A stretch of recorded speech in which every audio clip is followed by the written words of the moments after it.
I'm Paul Johnson, Kitchens and Bathrooms Limited. We cover most of the northeast of England, Gateshead, Newcastle, Durham, Washington, surrounding areas. Done kitchen fitting, bathroom fitting since I left school, so that's 17 year-ish. Been self-employed for about 15 years, and then I've always struggled for a supplier basically, and I had a chat with Lee about 6 months before I actually signed up. But I sat on the fence for a long time, thinking it was obviously one of them daft things on the internet that you hear about. Well, that's what everyone says. We'll come on to the Yeah.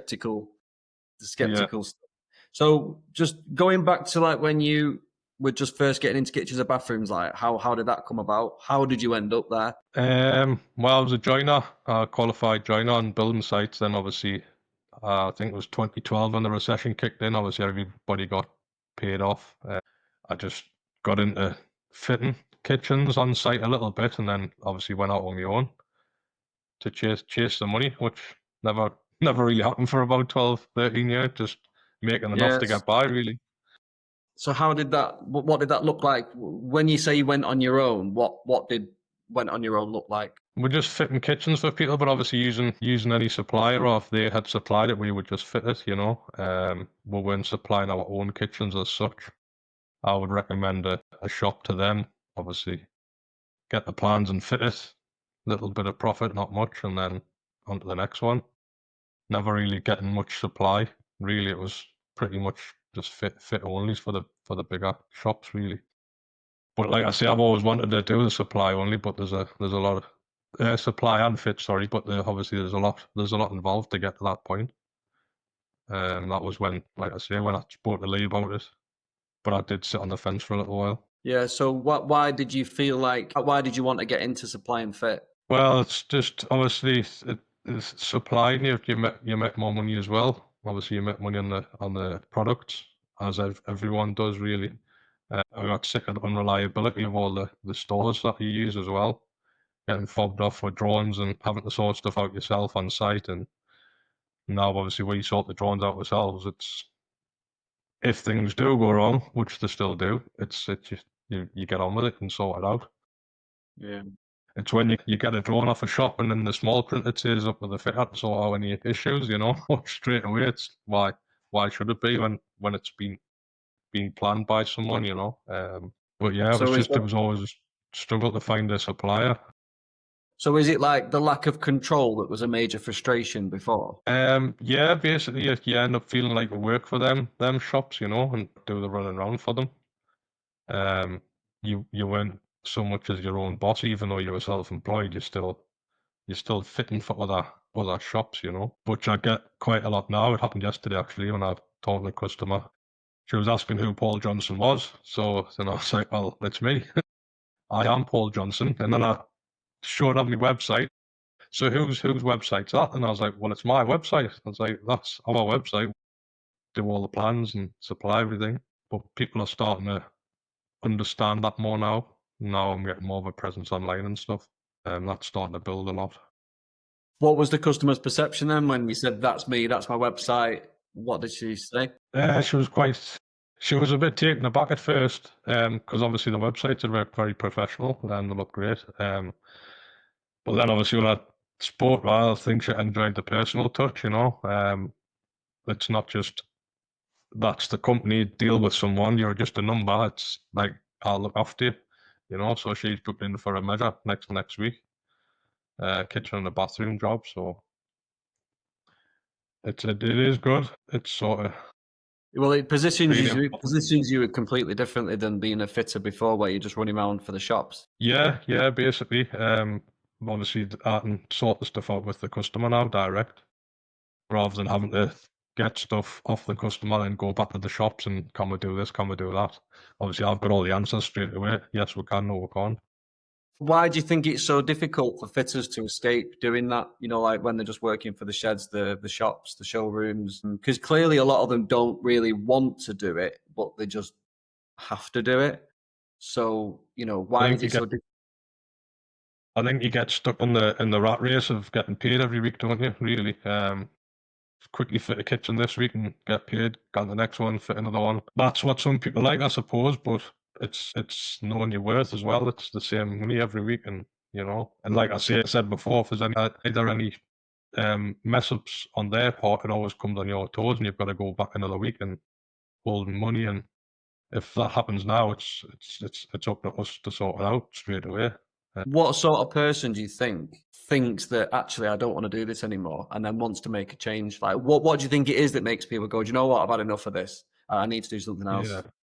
Yeah. I think you've got to want more for yourself, really, haven't you? You've got to be quite passionate about it, I would say as well. I get a lot of feedback because I'm passionate about what we do.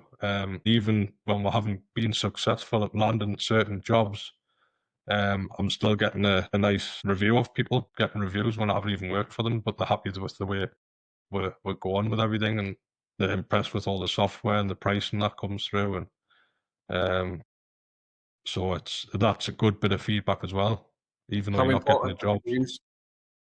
Oh, massive! It's like a big game to me now. That's great. Um, I've just set up with Witch, so obviously I'm trying to build the reviews on there, but I'm just approaching all the customers. And like I was saying to you, I'm getting more buzz out of getting more reviews and getting paid off jobs and stuff.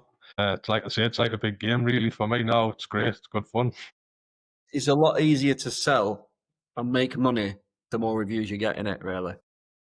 Oh, 100%. I mean, going back to that customer yesterday, obviously I was speaking to them face to face, and when I'd met them, and I'd said to them, look, because she was asking, do you take deposits and stuff? I was like, yeah. I said, it's all covered by the HIP and stuff like that.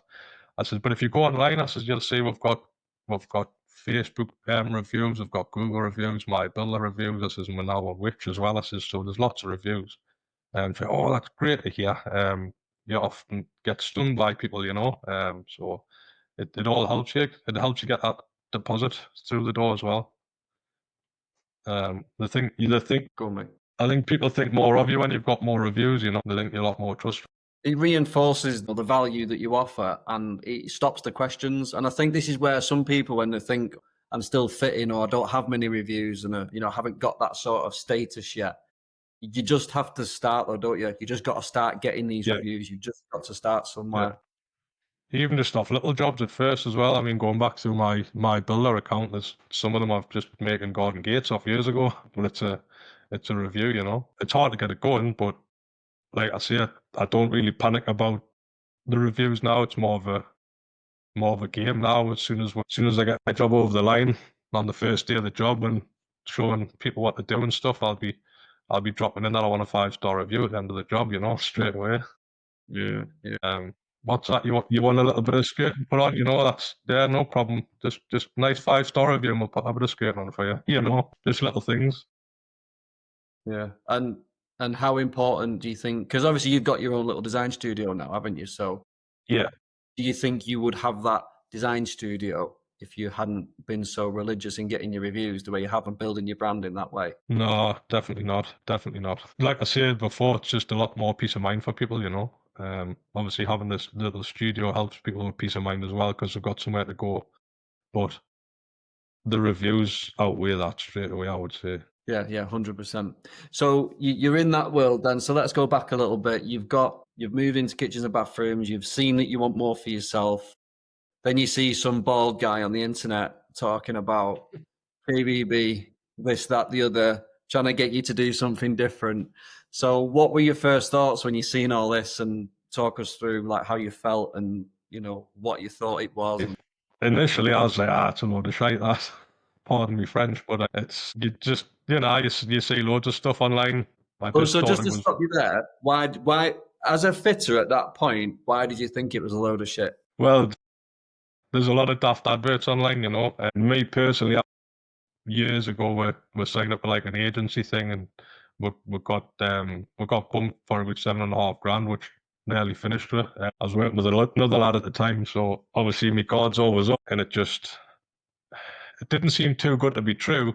It just it didn't sort of fit right at first. I was like, well, why do you want to supply for me, But and then when you start, like I say, I sat on the fence for about 6 months, and when you start watching the videos, and then when you talk to Lee, it sort of starts to slowly make sense. And then I thought I'd struggle to get to the live events, but obviously when you get to the live events, it all sort of clicks into place, you know. Yeah. And do you think that from the mindset perspective that you're a fitter at that point, you see me saying these things online, and then, you know, what's the mindset shift that they're like? Do you think like, you know, because you're doing a certain thing a certain way, and then what is it that do you think stops people? Because some people get to the what you just said there. A lot of people go, "What a load of shit," and then they just stay there. They never engage. They don't take Yeah, action. And why do you? What mindset is that there? What's wrong with them people in their head why they don't go for it? I just think some people aren't made for it as well, though, to be honest. Some people won't be changed. I've always wanted more, to be honest. I've always said I wanted more. I always wanted to be off the tools. Um, so I think that's sort of it's either in you or it isn't. You know, you kind of sort of twist people's arm. Well, I've always been wanting more and wanted to supply my own stuff, but it is hard and expensive to get into to do it yourself. So I did look into it for a lot of years, but obviously when this come about, I was like, well, it's just one monthly fee. It's all done. Like I see, it still seemed a bit. Even when I signed up, I was like, no, I can't be right this. And then when you put your first plan in and you get your 3D images back, and it's like, yeah, this starting to make sense. Starting to like sound right now, you know. But yeah, very good. So what made you then join the academy? So you were skeptical, but then why did you then do it? Lee kept ringing us all the time. No, I Outside don't know your what. house? Like I start, it's got to be, it's got to be about 5 to 6 months when I was sitting watching, keep watching the videos, obviously stalking you on Facebook and everything like that. And then I don't know what it was in the end, to be honest. But like I say, it's something I've always wanted to do. I've always wanted to eventually get off the tools properly and push to supply stuff, you know. Yeah, that was it really. So compared to being on your own to being in the academy, how different is it compared to like trying to do it on your own to actually having the academy? Yeah, well, when I looked at doing it on my own, obviously you've got to get your software, you've got to have a expensive computer, need someone to do the plans, otherwise you got to do a course yourself. There's all sorts involved. But now it's literally we've got the team, obviously yourselves all around us. And the further time goes on, the more I'm realizing like it's not just me, and you're not just doing it for you. We're all in it sort of together, sort of thing, you know. I think the community's sort of building bigger and like closer, really, as well. Even though it's getting bigger, it's getting closer. Whether that's because I know the people a bit more now, but there's always why you'll know. But if there's ever a problem, I can just text whoever it may be. Normally Ariana, because I'm normally stuck with the technical side. Yeah. There's like that though, even that. If it was like a website problem, I'd then have to go back to my website developer and pay them to do stuff, whereas I'd just message you and it's all sorted. And even updates on the website, I was impressed with the new updates and new ranges. It just gets done, so I haven't got to worry about any of that. Yeah. And that's a big cost as well and a big ball ache if you're trying to do all this yourself. Massive headache, especially when you're unorganized like me. So So you just mentioned the community then side of the academy. How important do you think the community side of it is? again, I think it's getting more important the more I get into it, and the further down the line I go, and the bigger I get, because you've always got somebody to talk to, whether that be another company somewhere in the country, or whether it's one of yourselves for a bit of proper advice, you know, and whatever that may be. Even if it's just what to reply to a customer, you know. And it's And good to see other companies what they're doing and pick different things up. You know. yeah. Picked a lot of things up on the Snowden event. Um, what different people do for different things, you know. I've put a couple of things in place now, and it's good. Yeah. It's important to hang around with the right people in it when you're trying to get somewhere. That's really sort of hit home the last few weeks. Because I've struggled to change my mindset, even though I've wanted to get off the tools, I've struggled. But being around these people who are also doing it, it's sort of like you're not on your own doing it, you know. And then hearing stories of other people who are further on than myself, it's really helps, you know, pushes you a bit more. Yeah. Yeah. And then in regards to income then, so money, how is that looking better now that you're well ingrained into the academy? Yeah, well, I mean, everybody will be the same when you're fitting for other people. It's just making your wage each week, you know. Whereas now taking the wage out, which I'm taking out on a weekly basis now, which I wasn't. I was just taking it when I could. So now I take a weekly wage, and then obviously there's profit in the business, which has now obviously grown. I've obviously set up the little design studio, so that's took a bit of the profit out of the company, but it's something I wouldn't have been able to do if I was just fitting for other people, you know. Yeah, yeah, yeah. So there's plenty of opportunities and extra cash, obviously, as a result. And obviously things are really moving on now, aren't they, with the design studio? So tell us a little bit about the design studio then. Well, let's talk about the design studio in terms of what you've got in there, because a lot of people will be watching this going, bloody hell, I'd like a little design studio. So if you don't mind, just give us where it is, how much you're paying for it, how much did you spend sort of setting it up? What have you got in there? How do you treat your customer when they turn up? Yeah. All these types of things, because these are the Yeah. things that people overthink about a lot, and it never really is that complicated. So It was sort of off the cuff, really. It's not a high street store, nothing like that. It's in a little industrial estate, so I don't get any passing trade as such. People generally reviews again, they find one on Google, Facebook, or local pages. So I'll go out and do a design first, and then they'll be invited into the design studio, where we've got pretty much every door that we can get in various colours. So they can see all the different ranges and all the different colours. So we've only got 3 kitchens set up, just to show that we do different kitchens. One big island, and then we have floor samples, and we've got all the handles. We've got worktop samples coming, and we've got tiles and flooring. But it's all just samples, nothing really extravagant or nothing like that. and it's not very expensive, is it, to do the samples? No, it hasn't been much at all. To be honest, a lot less than what I originally thought. And I managed to wangle 6 month half price rent to help set up as well. So and the rent's £600 a month, full rent, so it's not really much. It's nothing, Like is that it? much job, you know. But the people who have getting the unit off, they have units all over. So for all I'm tied into 3 years, they'll be happy for me to move to a bigger unit of theirs, because I'm in one of the smallest ones at the moment. So there's different options there if I want to go bigger, you know. But I think what I've got's big enough, to be honest. Yeah. And most people, I think I've only had one person through the door who hasn't got a kitchen off us. They went with Really? someone else's. I think I've had 11 or 12 people through the door now, and it's not even fully running properly, really. So it's Yeah. paid for itself, basically. Well, I've always said to people that, if you get people to if you get a little design studio set up or even a design session, to be honest, anyone that gets to that point should be like 80 to 90% of them should convert. So, Yeah, it's in line with what I would expect. But you've not overthought it. It's only costing you 600 quid a month, maybe 2 or 3 grand setting everything up.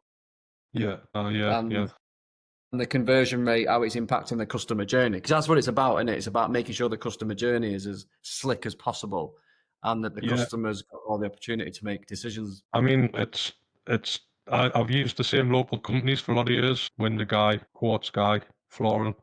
They've all put bits in pretty much free of charge, but obviously then they know now I've got a full singing and dancing showroom, so they're now passing more trade my way as well. So it's really Likewise, people are seeing their products, so I'm sending people their way. So it's just another networking thing as well, really. Well, it adds much more credibility to the business as well, doesn't it? If you get a little design studio, and I want to just make it clear for anyone watching that we're not talking about fully blown showrooms here. We're talking about small shops and units, aren't we? Where it's just enough space to sit with a customer, have a few samples and small displays, and it doesn't need to be something massive and expensive. I think some people overthink this whole thing. I don't think it's essential anyway. People like you that do it, fair play, but there's a lot of people that don't. And if you're going to do it, it doesn't need to be a massive showroom, does it? No, it's probably like a little bit bigger than a double garage, if that, the display area, you know. And then I've got a tiny little office, but it's somewhere someone can come and sign the documents and stuff, you know. Have a look Yeah. at plans and stuff, but it's nothing extravagant. Well, it just goes to show that your biggest asset is your reviews, your website, and your local brand. At the end of the day, they're bigger assets than a showroom. Oh, 100. 100%. Like I said, people don't drive past this. It's not somewhere you can drive past really without wanting to be here. So initially people are finding us online or wherever they're finding us, and then I'm going to meet them first, then they're coming here, you know. This is just to let them pick what they want. They've had the plans by the time they come to the shop, you know. Yeah. Well, that's exactly the model of the academy is, make everything by appointment, let people find you online most of the time or in the local community, because walk-ins in showrooms are a pain in the ass. Yeah, People that walk into showrooms, it's just full of problems. It's just not something I would ever model my business around, and I never did. Everything for me was because if you get people online where the higher intent people are online, if they find you online first, their buying probability is really high, which is yeah, why when they get into your sales process, it doesn't matter. The rest of it sort of doesn't matter. They've seen your reviews, they like you. If your product's okay and they got confidence in you, they're going to buy from you. And I think that's where people get a bit confused. Well, I need a showroom and all that shit, and they try and lead with that, and it's like, no, no, no. Customers want this. yeah. Really, that's what they want. And you've sort of like, epitomized what it's Yeah, all well, about. I wasn't really looking for a showroom at the time. It just popped up, you know, and then I sort This is of what looked into happens. the figures. So it's sort of it was a no-brainer, really. So, how many jobs are you doing a month now, roughly? You do kitchens and bathrooms, don't you? Kitchens and bathrooms. We've hit one kitchen, one bathroom every month this year, and that's we're fully booked at Christmas. So it was with Target. Pretty happy with it, but I want to double it next year if I can. Well, that's doable. That's doable. I mean, 24 jobs a year is still very respectable. You Yeah, know, more than respectable. But like I say, it's been a building year for you on it. It's been a get things in place. been a massive year. I obviously don't know you keep saying about planning for the year from now, which now start it really makes sense from now because I've got stuff I want to put in place before the end of the year, which will set us up for next year. So it all like I said before, going back to before, everything you say it seems to always make sense in the end, In the if not end, straight away. in the end, Aye, I have to drag people along quite a lot, but in the end, we generally do get there. But it's good though, because I think this is what I'm saying about the academy and there's some people like yourself, and it isn't difficult. When you look back and you go, actually, it isn't that difficult. It just needs to be consistent little actions all the time and just navigating things. And people think that like they overthink it and go, oh, I need to do like loads of work in like one day or 1 week or 1 month. It's like, no, you just pick away a little bit all the time. Just do little consistent bits. You'll end up where you are. Do you know what I mean? You'll just end up there. You can't really say how quickly or when, but it just will happen. And it'll always happen quicker than you think. How quickly have you got here when you think about it? I think I've been in. I can't remember how long I've been in now. I think it was like about a year and a half. I think 2 years maybe. But for the first, well, even a couple of months ago, I was still saying I haven't got time to do the 12 steps and this and that. But now I'm starting to realize that you have to make time to do it. Like you say, it's only a little bit of time anyway every day, you know. So that's Yeah. another mindset change, you know. So just about to ask, what is your biggest mindset shift since joining the academy? What's the biggest thing that's changed around your mind, in regards to from where you were Well, before? So 18 months ago to now. well, I've always wanted to be off the tools. And I've always said I will, but I think the last sort of 6 months like really cemented it in. Especially when I sat down and looked at how many kitchens and bathrooms we've done, and it's like, right, I know we can get more in. So it's like, right, you have to now you have to now do it and implement it, you know. It's just getting decent fitters in is the next hurdle. But what was the thing in your head that clicked where you was like, right, now I'm gonna, what changed in your behavior? What changed in your head where you went, right, now I'm gonna go for it. What do you think? Well, seeing obviously the profit on every job, and it's like, if I can double this, I'm going to be very, very comfortable compared to where I was before I've started this and I was just making my weekly wage. The money you can make on every kitchen, every bathroom, it's much bigger Yeah. than just fitting. And then obviously if I can add on to that next year, it just sort of gives us a bit of a kick. Do you think there's an element of that you have to see it before you can properly believe it? Yeah, yeah, definitely. Like I say, I sat on the fence at first, but then when you start to see little bits, and I think what's helped me is we're sort of like the stuff in the academy, it'll get updated and you get used to it, and then it's like, right, so we're sorted. But then you are always updating it more to make it better. And at first I was like, oh, another update. I've got to learn something else. But everything you learn is better than it was before. You know, everything sort of eradicates a little issue or something that was difficult, makes it easier. So, So even when you was on the fence and you weren't quite sure, why did you keep going? Do you think why did you keep doing the stuff we said, even if you weren't quite seeing the results yet? What do you think kept you going? I think from day one, though, as soon as like I said before, as soon as I sent the plan in and you got the 3D images back, and you could just see from day one, even the quality of the images compared to what I was getting from shops was better. And then done the first job, everything was perfect, customer was happy, money in the bank straight away, and then just rolled on from there, really. How big do you think it's impacted you as a person being a member? Do you think you've changed at all as a person? I would like to think I have. I'm trying to change. I think more, like I say, the past few months I've changed, but I think that's me trying to change my mindset as well. Well, talk us through that. What is it that you're trying to change? And Well, instead of just being a fitter, I've always been getting dirty on the tools, and sort of realising that I'm now actually a business owner, actually getting people in the community asking if I've got any jobs and stuff like that, and that sort of hits home as well. So it's going from a fitter crawling around in the muck all day to being a business owner and having other people crawling around the muck. So well, that's the chain of command, mate. As soon as you take that step up and have that credibility as a business owner and a good one at that, now it's about sustaining it. Things change, don't they? And you change as a result. I'm hungry for it as well. That's the thing. I think when you were asking before what it takes, like I'm hungry for the change and hungry for more money. That's what we're all in it for. But some people are happy just to potter along and do the bit and go home, which is fine. Not everyone's the same. But I'm ready for the change now and get other people, like I say, running around doing the dirty work.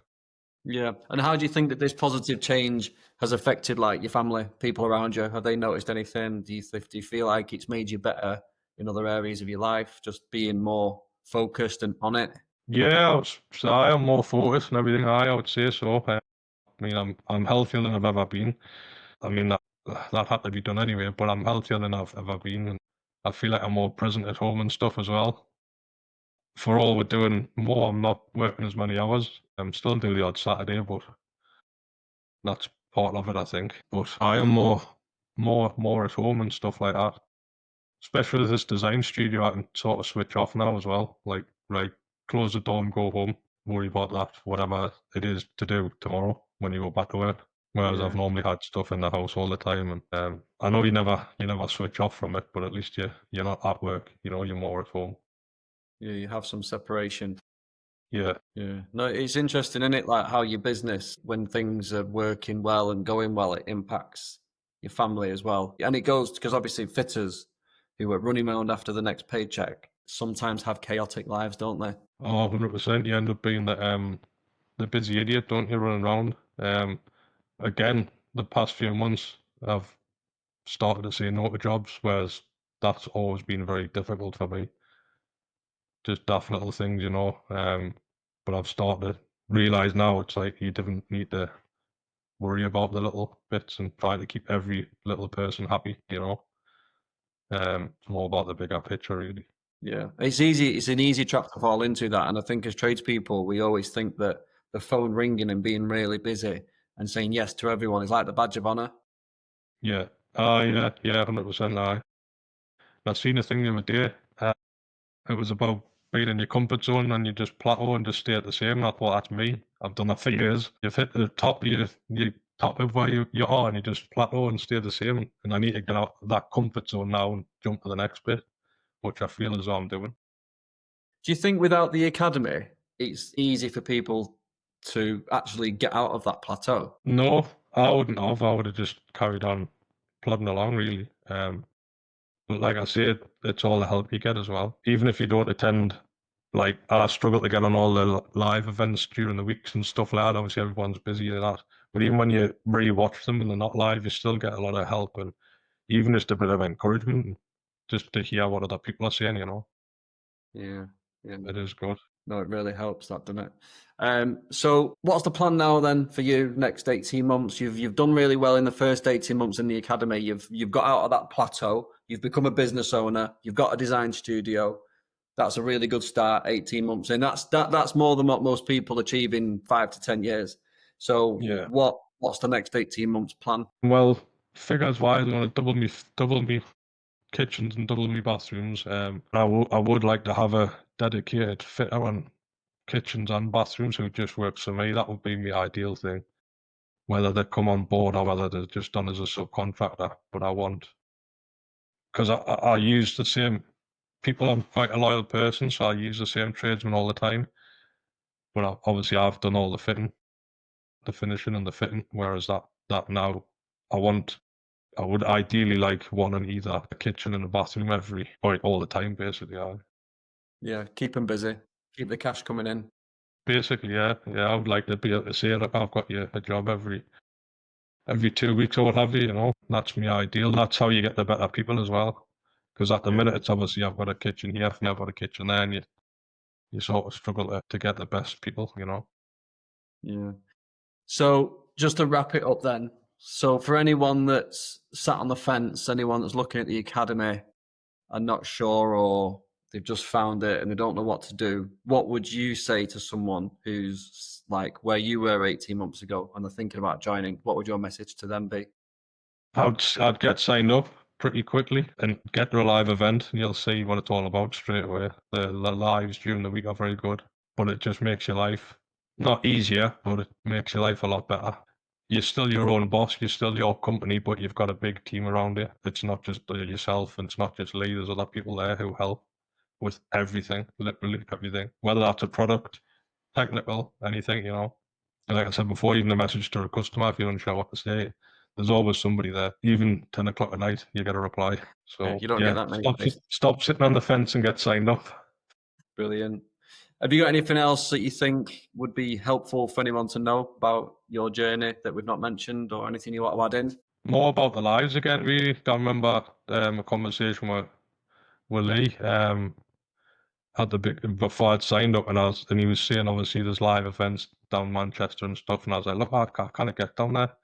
And I mean, I'm only in Gated, it's only 2.5 hours away. And he's like, well, look, just even if you do one a year. So I remember coming to my first one, and I was like, right, I'm gonna have to make sure I get as many as I can now. So the live events, really, you come away from there and you've got to rock it up your arse, you know. It's good. Yeah. Why do you think the live events are so impactful? What is it about them? Well, you obviously a full day with people, like-minded people, you know. But I also like when you sort of go around the room, you get the problems of everyone else, and obviously you hear how you would solve those problems. So I know when we're there, you always ask if everybody has to have a question for you. And I, from the start, always struggle with the question, but then when other people ask their questions, like, oh yeah, I've got that problem. So you sort of you learn a lot, even though you didn't think you had to learn that thing, if you know what I mean. Yeah, yeah. But like And I it's say, difficult. it's a good day out of work as well, to be honest with you. Yeah, and it's you can't beat being in the room, can you? Really? No, like I say, like-minded people. Obviously, you learn a lot from yourself, but it's other people as well. Even chatting on the break with other people, you know. So what are you doing with your flyers, this, that, and all that? You learn a lot of stuff off other people.